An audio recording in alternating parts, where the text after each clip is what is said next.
Second trimester. Symptoms. Nausea, vomiting and frequency of micturition usually subside.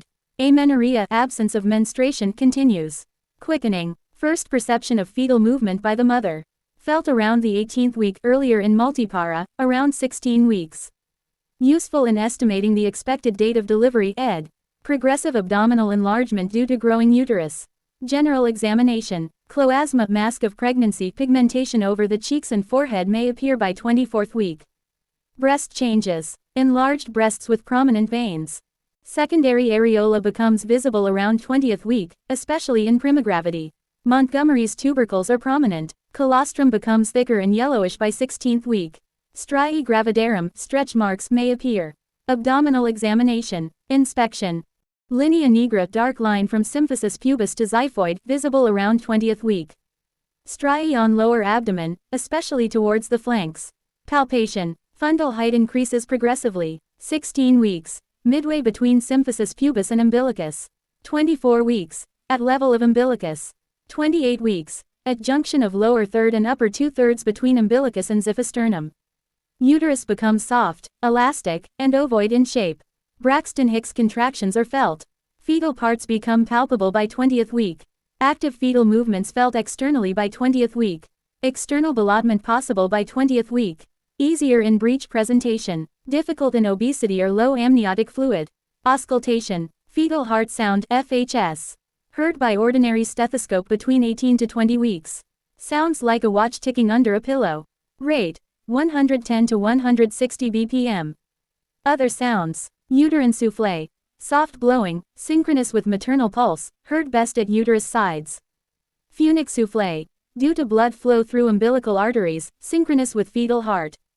Vaginal examination. Bluish discoloration, Chadwick's sign, of vulva, vagina, cervix.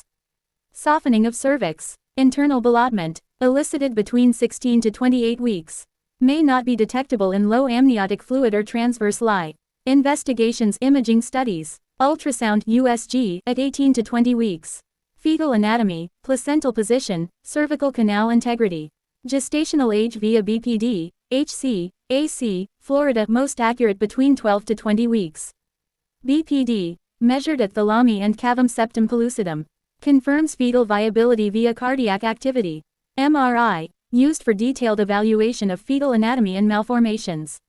X-ray, may show fetal skeletal shadow by 16th week. Third trimester. Symptoms. 1. Amenorrhea continues. 2. Abdomen enlarges progressively, may cause palpitations, shortness of breath, dyspnea on exertion. 3. Lightening in primigravity around 38 weeks, sense of relief due to fetal head engagement. 4. Frequency of micturition reappears due to fetal descent. 5. More pronounced fetal movements. Signs. Skin changes. Increased pigmentation. More visible striae. Uterine shape. Becomes more spherical after 36 weeks. Fundal height landmarks. 32 weeks. At junction of upper and middle third between umbilicus and xiphisternum. 36 weeks. Reaches xiphisternum. 40 weeks. Drops to 32-week level due to engagement. If fetal head is engaged, it indicates 40 weeks, if floating, 32 weeks. Symphysis fundal height, SFH. Measured from symphysis pubis to fundus in cm. After 24 weeks, SFH cm approximately equals gestational age weeks up to 36 weeks. Plus or minus 2 cm variation is normal, more requires evaluation. Braxton Hicks contractions become more noticeable. Fetal movements are stronger and easily felt. Fetal parts are more distinctly palpable, lie, presentation, and position can be determined. FHS. Clearly audible in correct position.